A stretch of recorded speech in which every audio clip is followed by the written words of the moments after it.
আজকে এই গানটার মধ্যে বলা হয়েছে দরুদ পড়ো রে মুমিন ভাই, কারণ সূরা আহজাবের 56 নম্বর আয়াতের মধ্যে আল্লাহ পাক বলেছে এই সারা পৃথিবীর যত নবী রাসূল উম্মত সকলেই আল্লাহর ইবাদত বندگی করে, আর আমার আল্লাহ পাক স্বয়ং নিজে আমার রাসূল পাক সাল্লাল্লাহু আলাইহি সাল্লামের দরুদ ভেজে।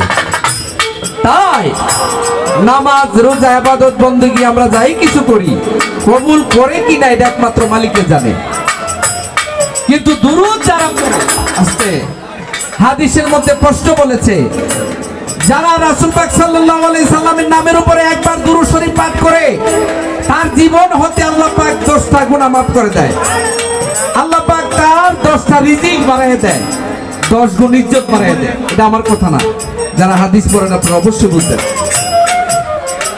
তাই দুরূদ পড়লে সেটা গ্যারান্টি। তাই রাসূলের মহব্বতে যারা দুরূদ পাঠ করবে, যারা শুনবে, তাদের জীবন হতে গুনাহ মাফ হয়। লক্ষ্য করে শুনুন।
লা ইলাহা ইল্লাল্লাহ